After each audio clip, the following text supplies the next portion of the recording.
Halo sahabat religi Dewata, kembali lagi dengan saya Kadeta Sayustisia dalam acara kita Bincang Satria dengan segmen Drakor.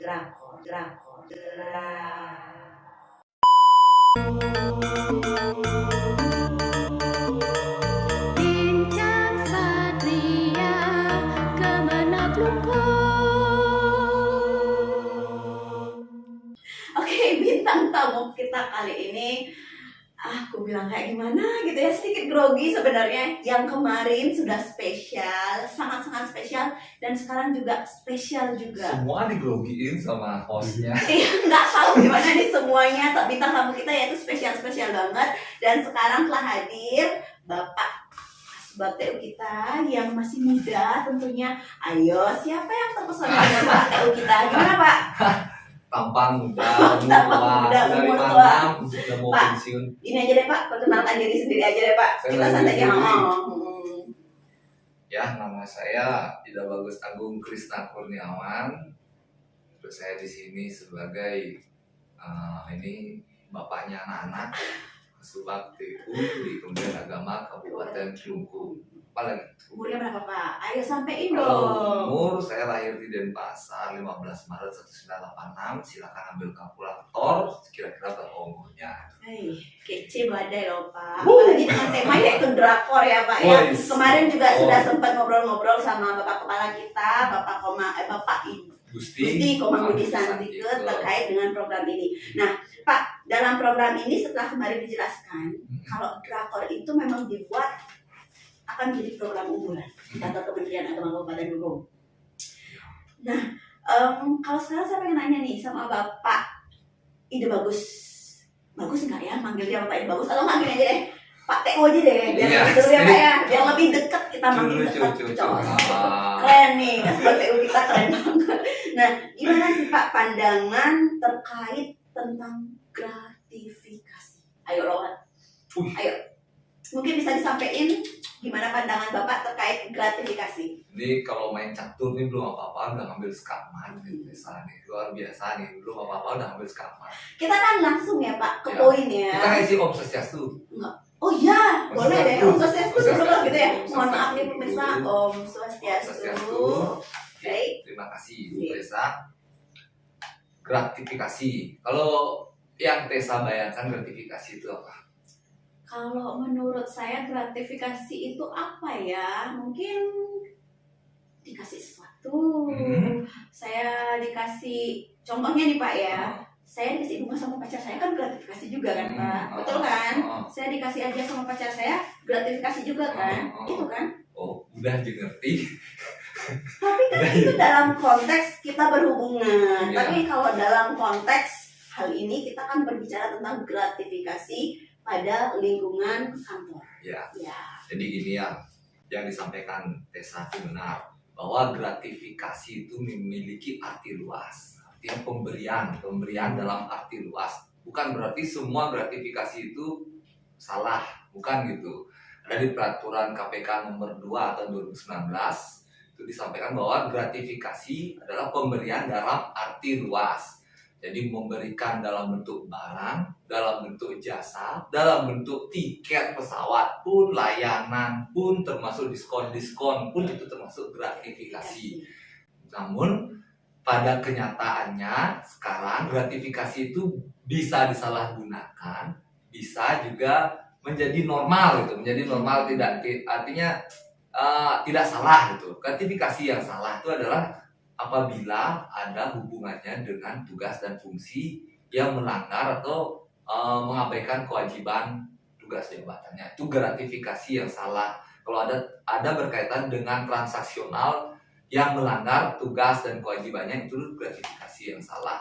Sedangkan gratifikasi yang diperbolehkan ada loh, bisa dibaca di perkap KPK itu KPK 2 tahun 2019 ada seperti kalau kita mengikuti kompetisi dan kita dapat juara, maka kita dapat hadiah. Itu gratifikasi juga tuh. Gratifikasi tetapi tidak perlu dilaporkan karena itu tidak salah gitu. Karena tidak mengambil atau mengabaikan tugas dan kewajiban kita gitu. Berarti kalau misalnya nih kita dalam hubungan konteks kita sekantor Bapak nih antara teman, saya memberikan sesuatu kepada teman saya di kantor, apa itu termasuk ke dalam gratifikasi? Bagus juga pertanyaannya.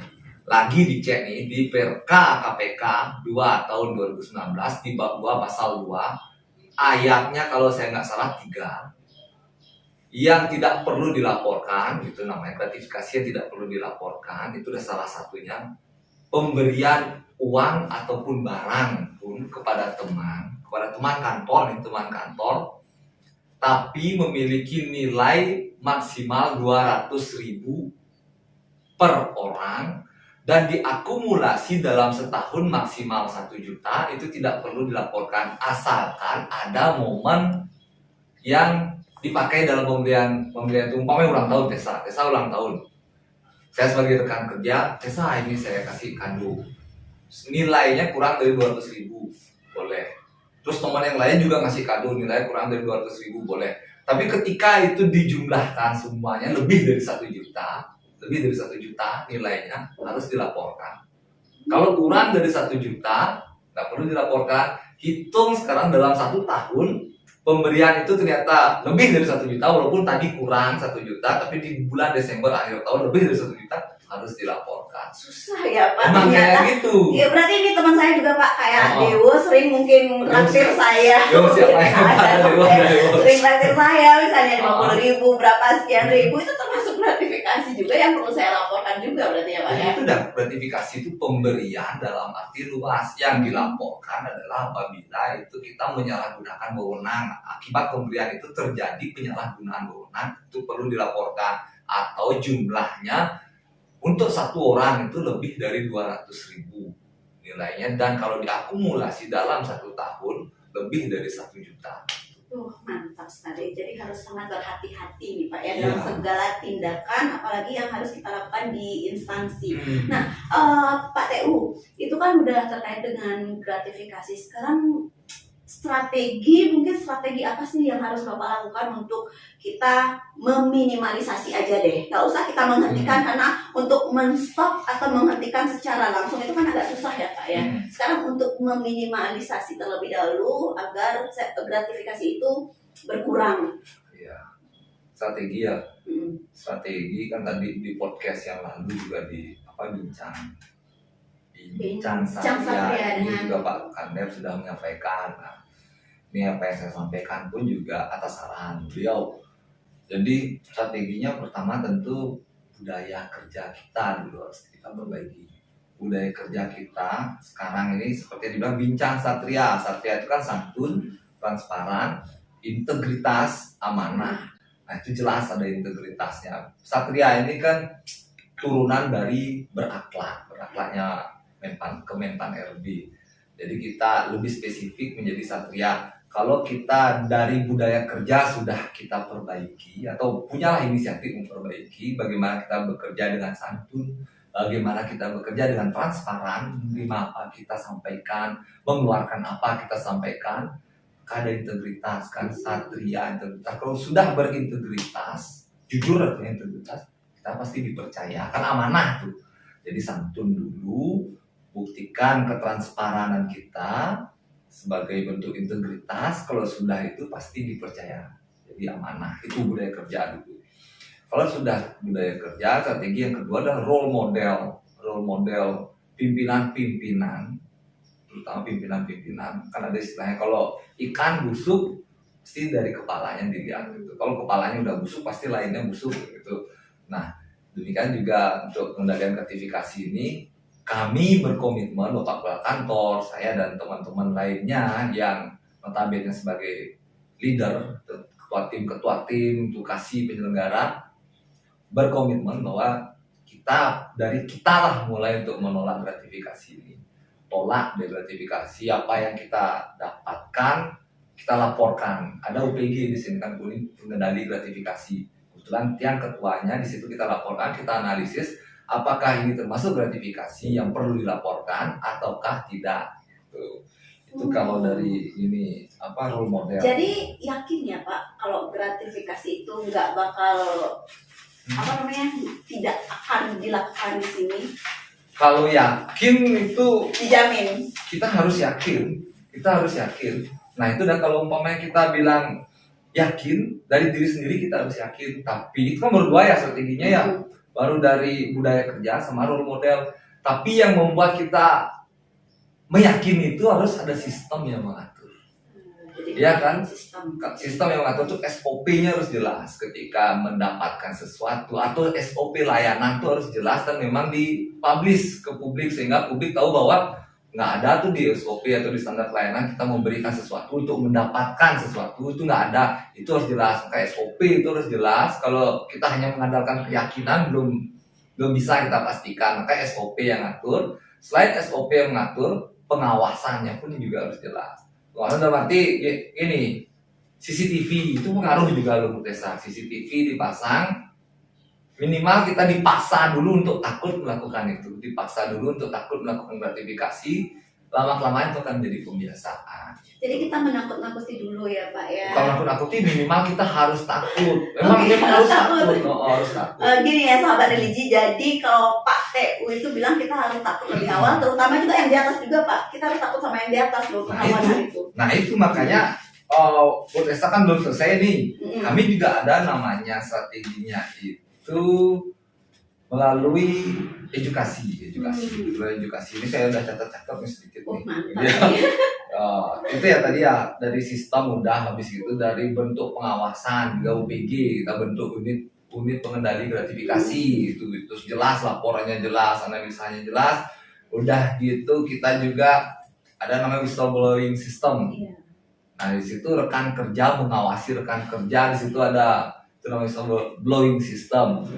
Udah gitu dengan edukasi. Nah, dengan edukasi itu kita harus memahami kita orang kemenang loh, orang kemenang. Seperti yang disampaikan Kementerian Agama ya Pak ya. Kementerian Agama.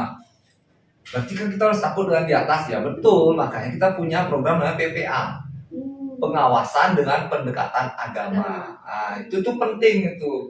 Jangan sampai kita orang kemenang yang malah abaikan hal itu, abaikan Tuhan, abaikan salah dan benar itu yang diajarkan agama ya harusnya sumbernya dari kita lah. Kita lebih dulu harus memahami itu terutama tentang ajaran-ajaran Tuhan kan gitu ya. Udah pasti gratifikasi itu ya melanggar ajaran Tuhan itu. Terus itu udah program edukasinya PPA, dan yang lagi tren sekarang yang disampaikan Mbak Kepala drakor. Drama Korea Pak? Iya, drama Korea. Opa-opa loh. Opa-opa ya.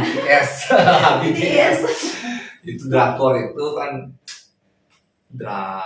diskusi rutin anti korupsi. Nah itu sedang tren di kami di Kemenak Lumpung, karena Pak Kepala nanti metodenya itu selain diskusi melalui seperti sekarang, nanti Pak Kepala pun juga bakal turun ke unit-unit langsung tanpa sepengetahuan saya pun mungkin nggak tahu, dan Pak Kepala mungkin ke sini langsung cek atau ke KUA madrasah. Dan yang uniknya dari Kemenak Lumpung kan kita satu-satunya Kemenak yang punya pulau di Nusa Penida. Iya, Pulau Nusa Penida. Nah, jangan sampai itu abai dari pengawasan kita. Gitu. Baru mungkin dia terlepas dari kita. Oh, jadi abai kita. Nggak pernah sana ya Pak ya. Mau kunjungin Nusa Penida ya Pak ya. Harus. Kalau masalah jadwalnya nanti kan disampaikan kapan. Yang pasti harus Nusa Penida itu bagian dari kita juga. Oke, keren sekali ya pemirsa sahabat religi. Nah, Pak, dari sekian yang Bapak sampaikan tadi tentang gratifikasi, tentang program drakor yang sudah disiapkan oleh Kemenak Lumpung, apa dari program drakor sendiri sudah memiliki dampak yang konkret ya Pak, yang sudah dilihat di lingkungan Kementerian Agama Kabupaten Lumpung? Ya, dampak konkret ya. Kalau ngomongin dampak konkret, kan kita nggak bisa ngomong dari lidah sendiri, itu nggak bisa. Tentu kita harus tahu seperti apa diri kita dari penilaian orang lain kan gitu ya. Sebelum saya jawab, tak tanya dulu Tessa, kira-kira udah apa belum ada dampak konkretnya? Saya juga belum paham Pak. Ya, jadi ada namanya survei persepsi anti korupsi. Survei persepsi anti korupsi itu yang respondennya adalah pengguna layanan dan masyarakat luas, itu respondennya. Terus penyelenggara surveinya waktu ini kebetulan yang menyelenggarakan surveinya adalah Irjen langsung. Dan untuk masyarakat ketahui, sahabat religi ketahui bahwa nilai SPAK di Kemenak Lumpung itu 3,97. dengan nilai tertinggi itu 4. Jadi 3,97 itu udah sangat mantap ya Pak ya. memuaskan, sangat bagus. Nah, tapi kita nggak boleh puas dari sana. Nggak boleh puas hanya takaran angka saja. Itu kan angka bisa berubah terus. Cuman yang ditanyakan Tessa, apakah ada dampak konkret dari apa yang kita lakukan? Itu salah satu pembuktiannya. Pembuktiannya bukan dari kita yang bicara, tapi responden, penonton pun juga mungkin ada salah satu yang dari hasil tentunya Pak ya, survei. dari hasil survei. Gitu. Oke, keren sekali dengan nilai yang cukup tinggi 3,97 dan hampir mendekati 4 pemirsa dengan nilai yang begitu luar biasa. Oke, seru banget walaupun kita dalam waktu yang lumayan singkat Bapak TU. Perbincangan kita kali ini mengalir begitu derasnya seperti air terjun. Oke, terima kasih banyak untuk perhatiannya dari sahabat religi. Pada kali ini kita sudah mendapatkan informasi terkait gratifikasi dan juga program Drakor yang telah disiapkan oleh Kementerian Agama. Dan akhir kata kami ucapkan terima kasih dan Om Santi. Santun, transparan, integritas, amanah, syariat, Kementerian Hukum pasti bersih melayani. Reformasi birokrasi, kita bisa oke jaya.